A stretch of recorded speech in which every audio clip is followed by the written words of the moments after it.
what I do is I look for things that make it apparently younger.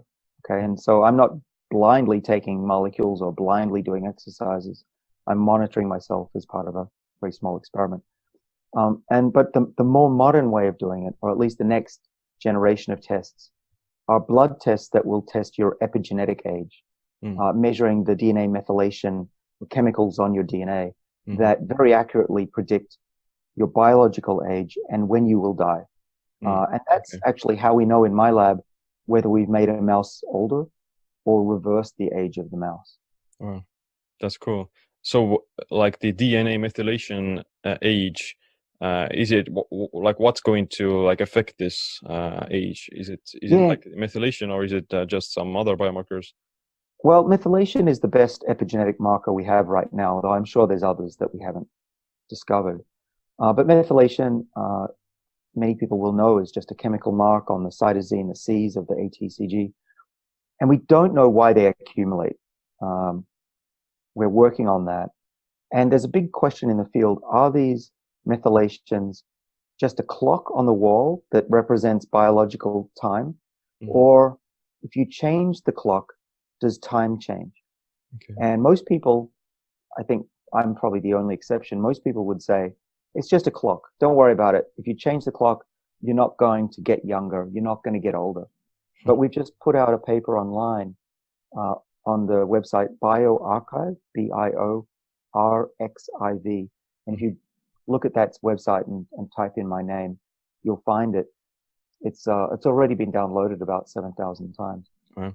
What we showed is that if you can reset the clock and take off those methyls that have occurred over the last year in the mouse, you can actually reset not just the apparent age of the animal, but the biological age, their functional age. Wow. So when we do that in the eye of the mouse, we deliver a set of 3 genes and we turn them on with an antibiotic called doxycycline.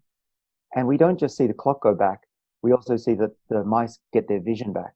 They can see again. Wow. And those nerves are young again. They don't just look old, look young. They are literally young. Wow. And so if we can restore vision in old mice, what else can we reverse? Wow. So you're saying that you can not only slow down aging, but you can actually reverse it and turn back the clock. Right. And that shows that the clock isn't just an indicator of the time. It is time. And if you move the hands backwards over there, you will actually turn back biological youth. And so it's extremely exciting now because we're now testing whole body reprogramming, we call it. And we're thinking that this could be a major breakthrough in aging research. And that instead of tackling each of those 8 or 9 hallmarks of aging, we might be able to turn them all backwards with a single treatment. Wow, that's fascinating. And it's the information theory is a very promising, at least like what the initial research shows. I'm doing a bit of an experiment on myself, looking at my blood sugar levels. And so I recently, just a week ago, got a blood sugar monitor. And so actually just using my phone, I can test my blood sugar under here. Nice. Let me show you what it looks like. And when I go into the sauna, I think I'm losing so I'm now slightly lower than I want to be. You can see the graph. So you're fasting at the moment. Yeah, I haven't had any breakfast. That's my sleep and my breakfast. All the red means is good. But if I'm full and I go into a sauna, I have to confirm this, but so far it looks like sauna is also bringing my blood sugar down, which would be pretty interesting. It would fit with the hormesis idea. Yeah, I think so as well, because of like the heat shock proteins and such increased insulin sensitivity. But what about the cold? Some people say that their blood sugar rises when they get into the cold. Yeah, I didn't see that. It was pretty steady. I'm not sure if it goes down or up.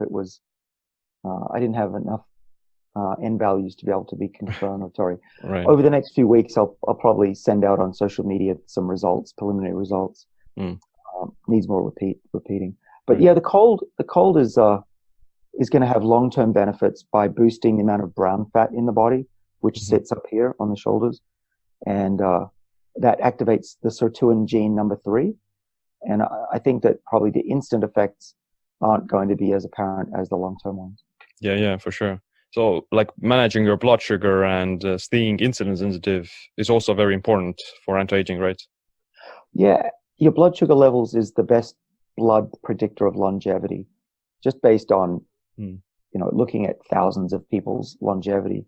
Hmm. And so, yeah, it's thought that it's not just a clock of aging, but it also controls aging. And that's why the drug metformin is used by a lot of people, myself included, to keep blood sugar levels under control. Mm. How do you use it and how often? Well, I've only been trying it for about 2 or 3 years, and it really came from work from out of nearby Barzilai's lab, Hmm. and some other papers that studied more than 100,000 people now. And it turns out that diabetics, type 2 diabetics who take metformin, are less prone to disease than people who are not diabetic and don't take metformin. Wow. So what that says is that it's likely to be an anti-aging medicine. Mm. And you can see actually the risk of heart disease, cancer, Alzheimer's, and frailty goes down after taking metformin. And so I was convinced by the data. The risk is fairly low. You want to consult a doctor because it is a medicine, at least in this country, and the English speaking world. But it's very safe and very